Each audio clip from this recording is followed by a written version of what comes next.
नमस्कार। आज हम जेम्स क्लियर की जो बहुत मशहूर किताब है एटॉमिक हैबिट्स, उसके एक यूट्यूब वीडियो सारांश पर थोड़ी गहराई से बात करेंगे। और ये किताब इस बड़े दिलचस्प विचार पर आधारित है कि कैसे छोटे, मतलब बिल्कुल छोटे, लगभग अदृश्य लगने वाले बदलाव भी जिंदगी में बहुत बड़े नतीजे ला सकते हैं। तो आज हमारा मकसद है इस सारांश के जरिए ये समझना कि ये जो छोटी छोटी लगातार की जाने वाली आदतें हैं, ये हमारी सफलता और यहाँ तक कि हम कौन हैं, हमारी पहचान, उसको कैसे बनाती हैं। सवाल यह है कि क्या वाकई रोजाना सिर्फ 1% बेहतर होना, क्या ये इतना क्रांतिकारी हो सकता है? तो चलिए इस वीडियो के जो मुख्य विचार हैं उनको जरा देखते हैं, समझते हैं। बिल्कुल। और ये विचार सिर्फ काम खत्म करने या टू डू लिस्ट बनाने से कहीं ज्यादा गहरा है। आदतें तो हमारे व्यवहार का जो मनोविज्ञान है उसकी बुनियाद है, उसकी नींव है। ये वीडियो सारांश हमें दिखाता है कि कैसे ये आदतें बनती हैं, कैसे बदलती हैं और आखिरकार हमारे जीवन की दिशा कैसे तय करती हैं। बात सिर्फ ये नहीं कि हम क्या करते हैं, बल्कि ये भी है कि हम वैसा करते क्यों हैं। यहीं पर व्यवहार बदलने की असली समझ छिपी है। ठीक है, तो सबसे पहले इसी आइडिया को पकड़ते हैं। रोजाना सिर्फ 1% बेहतर बनना।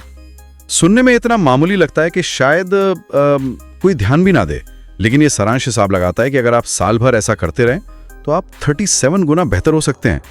इसे वीडियो में सेल्फ इंप्रूवमेंट का कंपाउंड इंटरेस्ट कहा गया है। ये सोची मतलब हैरान करने वाली है। हाँ, और यही इसकी खूबसूरती भी है और शायद चुनौती भी। हम अक्सर बड़े एकदम नाटकीय बदलावों के पीछे भागते हैं और ये जो छोटे छोटे रोज के सुधार हैं, इनकी ताकत को कम आंकते हैं। कंपाउंडिंग का जो सिद्धांत है वो सिर्फ पैसों पर ही लागू नहीं होता, ये हमारी आदतों पर, हमारे स्किल्स पर भी उतना ही पावरफुल है। जैसे एक पैसा रोज डबल होकर कुछ ही हफ्तों में लाखों बन जाता है, वैसे ही रोज का ये 1% सुधार वो धीरे धीरे जमा होके असाधारण नतीजे देता है। इस बात को समझाने के लिए सारांश में ब्रिटिश साइकिलिंग टीम का जिक्र किया गया। 2003 तक उनकी हालत बहुत खराब थी। कोई 110 साल में टूर डी फ्रांस नहीं जीता था। फिर आए डेव ब्रिल्सफोर्ड और उनकी स्ट्रैटेजी थी एग्रीगेशन ऑफ मार्जिनल गेन्स, मतलब हर छोटी से छोटी चीज में बस जरा सा सुधार करना। हाँ, वो छोटी छोटी चीजें। सोचिए, उन्होंने राइडर्स की सीट को थोड़ा ज्यादा आरामदायक बनाया, टायरों के ग्रिप बढ़ाने के लिए उन्हें अल्कोहल से रगड़ा, यहाँ तक कि वो मांसपेशियों को सही तापमान पर रखने के लिए इलेक्ट्रिकली हीटेड ओवर शॉट्स तक बनवाए।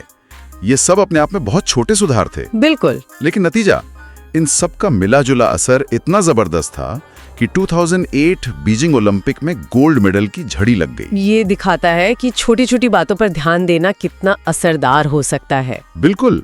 और ये हमें याद दिलाता है कि जो उत्कृष्टता होती है, एक्सीलेंस, वो अक्सर कई छोटे छोटे सही ढंग से किए गए कामों का जोड़ होती है। लेकिन यहाँ एक चेतावनी भी है, जैसा कि सारांश इशारा करता है, यही कंपाउंडिंग का सिद्धांत बुरी आदतों पर भी काम करता है। एक सिगरेट या एक अनहेल्दी मील शायद तुरंत कोई बड़ा नुकसान न दिखाए, लेकिन रोज दोहराने पर ये छोटी गलतियां मिलकर गंभीर स्वास्थ्य समस्याएं या दूसरी मुश्किलें पैदा कर सकती हैं। तो ये तलवार दोधारी है। हाँ, ये बात तो है। तो सवाल उठता है कि अगर ये इतना सीधा है तो आदतें बदलना, खासकर बुरी आदतों को छोड़ना, इतना मुश्किल क्यों लगता है? सारांश इसके 2 मुख्य कारण बताता है। पहला, हम अक्सर गलत चीज बदलने पर ध्यान केंद्रित करते हैं, और दूसरा, हमारा तरीका ही शायद सही नहीं होता। यहीं पर वो आउटकम आधारित बनाम आइडेंटिटी आधारित आदतों वाला विचार आता है। ज्यादातर लोग लक्ष्य बनाते हैं कि उन्हें क्या हासिल करना है, जैसे वजन कम करना है। ये एक आउटकम है, एक नतीजा है। लेकिन किताब का और सारांश का तर्क है कि ज्यादा टिकाऊ बदलाव तब आता है जब हम इस पर फोकस करते हैं कि हम कौन बनना चाहते हैं। ये आइडेंटिटी यानी पहचान पर आधारित है। इसका एक बहुत सटीक उदाहरण दिया गया है वीडियो में, सिगरेट छोड़ने वाले 2 लोगों का। जब पहले व्यक्ति को सिगरेट ऑफर की जाती है तो वो कहता है, नहीं धन्यवाद, मैं छोड़ने की कोशिश कर रहा हूँ। तो उसकी पहचान अब भी एक ऐसे स्मोकर की है जो कोशिश कर रहा है, स्ट्रगल कर रहा है। सही है। लेकिन दूसरा व्यक्ति क्या कहता है? वो कहता है, नहीं धन्यवाद, मैं सिगरेट नहीं पीता। भाषा में ये छोटा सा फर्क एक बड़े मानसिक बदलाव का संकेत है। उसने अपनी पहचान ही बदल ली है। वो अब खुद को एक नॉन स्मोकर के रूप में देखता है। अच्छा। हाँ, ये सिर्फ शब्दों का खेल नहीं है, ये अपनी आत्मधारणा, सेल्फ कॉन्सेप्ट का बदलाव है। ये दिलचस्प है। तो आप कह रही हैं कि अपनी पहचान बदलना ज्यादा शक्तिशाली है। हाँ, क्योंकि जो आइडेंटिटी आधारित आदतें होती हैं वो हमारे सेल्फ वर्थ, हमारे आत्म मूल्य से जुड़ जाती हैं। जब कोई आदत हमारी पहचान का हिस्सा बन जाती है, मैं एक हेल्दी इंसान हूँ या मैं पढ़ने वाला इंसान हूँ, मैं समय का पाबंद हूँ, तो हम उसे बनाए रखने के लिए नेचुरली मोटिवेटेड रहते हैं।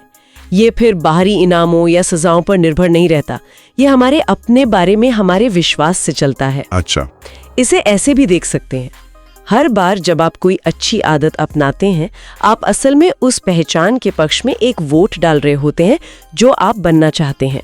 वोट डाल रहे होते हैं। हाँ, जैसे हर बार जिम जाना स्वस्थ व्यक्ति के लिए एक वोट है, हर बार किताब पढ़ना पढ़ने वाले इंसान के लिए एक वोट है। समय के साथ ये वोट जमा होकर आपकी सेल्फ इमेज को बदलते हैं और उसे मजबूत करते हैं। तो सवाल ये है कि सुनने वाले किस पहचान के लिए वोट करना चाहते हैं। ये सोचने वाली बात है। चलिए, अब आदतें बनती कैसे हैं उस प्रक्रिया को समझते हैं। सारांश में एडवर्ड थॉर्नडाइक के वो 1898 के क्लासिक प्रयोग की याद दिलाता है, जिसमें बिल्लियों को पजल बॉक्स से बाहर निकलना सीखना था। हाँ, वो क्लासिक स्टडी। बिल्लियों ने धीरे धीरे सीखा कि एक लीवर दबाने से दरवाजा खुलता है और उन्हें इनाम मिलता है, मतलब आजादी मिलती है। थॉर्नडाइक का निष्कर्ष था, जिन व्यवहारों का नतीजा संतोषजनक होता है उन्हें दोहराया जाता है। बिल्कुल। और इसी बुनियाद पर आदत बनाने का वो 4 स्टेप वाला मॉडल बना है, जिसे सारांश में भी बताया गया है। पहला है संकेत। क्यों? ये वो ट्रिगर है जो व्यवहार शुरू करने का इशारा देता है, जैसे फोन की नोटिफिकेशन बजी। दूसरा है लालसा, क्रेविंग। ये उस इनाम की इच्छाएं जो संकेत से जुड़ी हैं, जैसे फोन उठाकर देखने की तेज इच्छा। तीसरा है प्रतिक्रिया, रिस्पॉन्स। ये वो असल आदत या काम है जो आप करते हैं, जैसे फोन उठाना और स्क्रॉल करना शुरू कर देना। और चौथा है इनाम, रिवॉर्ड। ये वो संतुष्टि है जो लालसा को पूरा करती है और दिमाग को सिखाती है कि भाई ये लूप दोहराने लायक है, जैसे कोई नई जानकारी मिलना या बस बोरियत दूर होना। सारांश में एक पैरामेडिक की कहानी भी है जिसने अपने ससुर की जान बचाई, क्योंकि उसने उन छोटे छोटे शारीरिक संकेतों को पहचान लिया जो किसी गड़बड़ी का इशारा कर रहे थे, भले ही वो एकदम साफ ना हो। सही। ये दिखाता है कि हमारा दिमाग लगातार संकेतों को स्कैन करता रहता है और परिणामों का अंदाजा लगाता रहता है। अक्सर हमें पता भी नहीं चलता। और ये चारों चरण, संकेत, लालसा, प्रतिक्रिया, इनाम, ये मिलकर एक ऐसा लूप बनाते हैं जो टूटता नहीं आसानी से। ये एक फीडबैक मैकेनिज्म है जो हर आदत को चलाता है। अगर इस लूप का कोई भी हिस्सा कमजोर हो तो आदत बनना या टिकना मुश्किल हो जाता है। यहीं पर व्यवहार बदलने के नियम काम आते हैं। लेकिन इससे पहले कि हम नए नियम बनाएं, एक जरूरी कदम है अपनी मौजूदा आदतों के बारे में जागरूक होना। जागरूक होना, इसका क्या मतलब है यहाँ? इसका मतलब है पहले ये पहचानना कि आप रोजमर्रा में करते क्या हैं। सारांश हैबिट स्कोर कार्ड बनाने का सुझाव देता है। बस अपनी दिन भर की आदतों की एक लिस्ट बनाइए और उन्हें अच्छा, प्लस, बुरा, माइनस या न्यूट्रल, इक्वल मार्क करें। अच्छा, सिर्फ लिस्ट बनानी है? हाँ, बिना किसी जजमेंट के। बस देखना है कि क्या हो रहा है, जैसे सुबह उठकर फोन देखना, माइनस, नाश्ता करना, प्लस, काम पर ड्राइव करते हुए कॉफी पीना, इक्वल, वगैरह। ये अभ्यास हमें दिखाता है कि हमारी कितनी आदतें ऑटो पायलट पर चलती हैं, और व्यवहार बदलने की शुरुआत इसी जागरूकता से होती है। ये तो काफी दिलचस्प तरीका है खुद को समझने का। अच्छा, तो मान लीजिए हमने अपनी आदतें पहचान ली, अब कोई नई आदत शुरू करनी है तो उसका सबसे असरदार तरीका क्या है? सारांश 2001 की ग्रेट ब्रिटेन की एक स्टडी का हवाला देता है। हाँ, वो स्टडी काफी कुछ बताती है। उसमें 248 लोगों को 3 ग्रुप में बांटा गया था।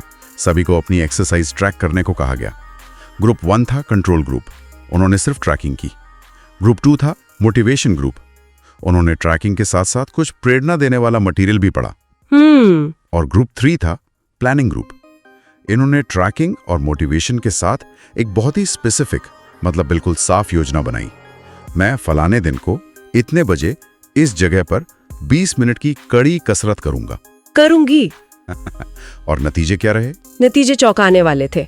पहले 2 ग्रुप्स में सिर्फ 35 से 38% लोगों ने हफ्ते में कम से कम एक बार कसरत की, लेकिन तीसरे ग्रुप में जिन्होंने वो साफ योजना बनाई थी, उनमें से 81% लोगों ने ऐसा किया। 81%? ये तो बहुत बड़ा फर्क है। बिल्कुल। ये दिखाता है कि अक्सर कमी मोटिवेशन की नहीं होती, बल्कि क्लैरिटी मतलब स्पष्टता की होती है। इस तकनीक को इम्प्लीमेंटेशन इंटेंशन कहते हैं। Implementation intention. हाँ, यानी आप पहले से ही तय कर लेते हैं कि आप कब और कहाँ कोई काम करेंगे। ये अस्पष्ट इरादे, मुझे ज्यादा कसरत करनी चाहिए, को एक ठोस योजना, मैं कल शाम 6 बजे लिविंग रूम में 20 मिनट योगा करूंगा, में बदल देता है। जब समय और जगह तय हो जाते हैं तो दिमाग को उसे शुरू करने के लिए सोचना नहीं पड़ता, और यही व्यवहार बदलने का पहला नियम है। इसे स्पष्ट बनाएं। स्पष्टता तो ठीक है, लेकिन क्या हमारा माहौल, हमारा आसपास का वातावरण भी कोई रोल निभाता है? सारांश में बोस्टन के मैसाचुसेट्स जनरल हॉस्पिटल की डॉक्टर एनी थॉर्नडाइक की एक स्टडी का जिक्र है। हाँ, वो स्टडी माहौल के जो सूक्ष्म प्रभाव होते हैं उनको बहुत अच्छे से दिखाती है।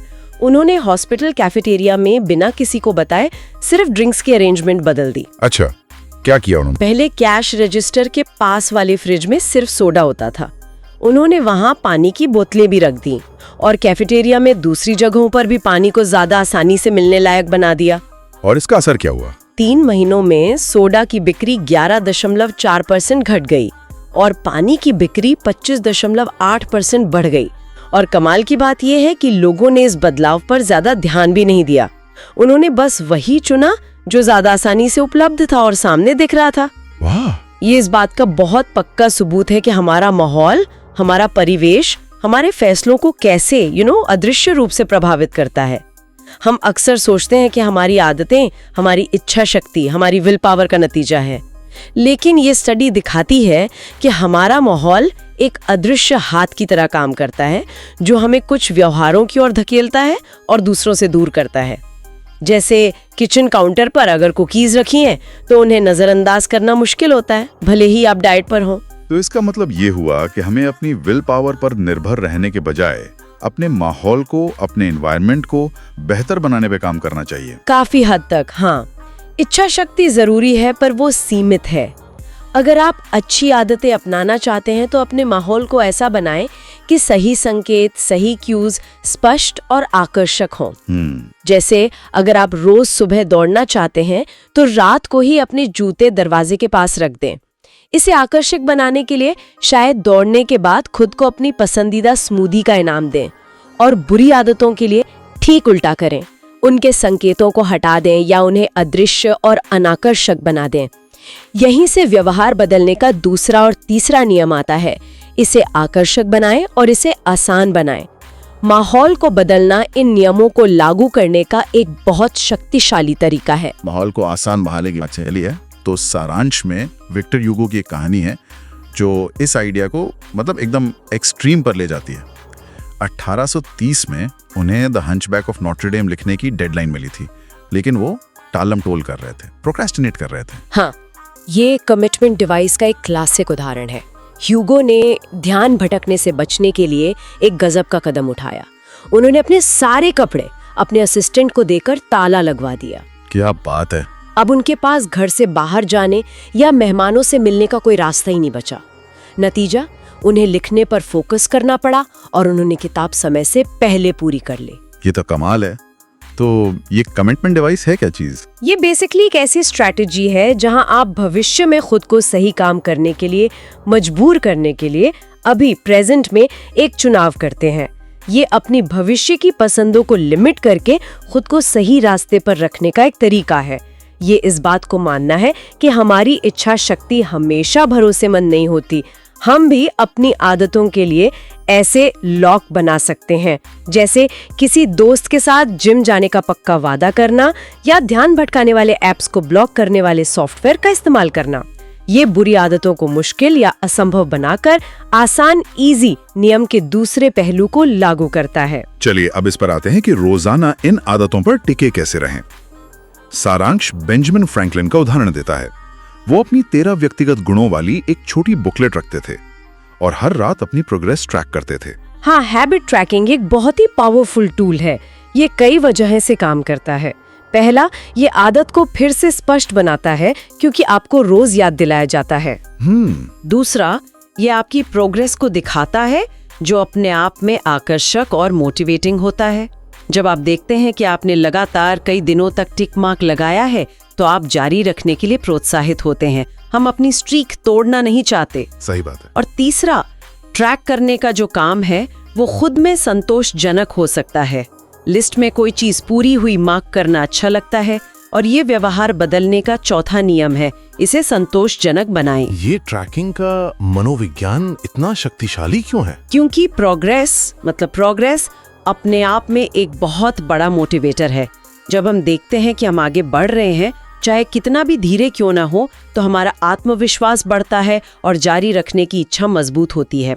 हैबिट ट्रैकर एक विजुअल फीडबैक लूप बनाता है। यह हमें दिखाता है कि हमारे छोटे छोटे प्रयास असल में जमा हो रहे हैं और कुछ बड़ा बना रहे हैं। यह हमें जवाबदेही भी रखता है। हाँ, और आखिर में सारांश व्यवहार बदलने के एक बुनियादी नियम की बात करता है। जिस अनुभव में इनाम मिलता है वो व्यवहार दोहराया जाता है, जिसमें सजा मिलती है उसे टाला जाता है। लेकिन इसमें एक पेंच है। हाँ, वो पेंच है तत्काल संतुष्टि, यानी इमीडिएट ग्रेटिफिकेशन की हमारी चाहत। हमारा दिमाग तत्काल इनामों के लिए बना है, भविष्य के इनामों के लिए नहीं। यहीं पर अच्छी और बुरी आदतें टकराती हैं। कैसे, जरा समझाइए। देखिए, बुरी आदतें जैसे जंक फूड खाना या धूम्रपान करना या सोशल मीडिया पर घंटों बिताना, ये अक्सर तत्काल मजा या राहत देती हैं, लेकिन उनके लंबे समय के नतीजे नकारात्मक होते हैं। वहीं अच्छी आदतें जैसे कसरत करना, हेल्दी खाना, ध्यान करना, इनमें शुरुआत में थोड़ी मेहनत लगती है या बोरियत हो सकती है और उनके फायदे भविष्य में मिलते हैं।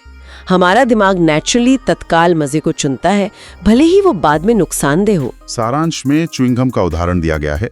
शुरुआती गम बेस्वाद थे, इसलिए वो पॉपुलर नहीं हुए, लेकिन जब उनमें स्वाद डाला गया, मतलब तत्काल इनाम, तो वो हिट हो गए।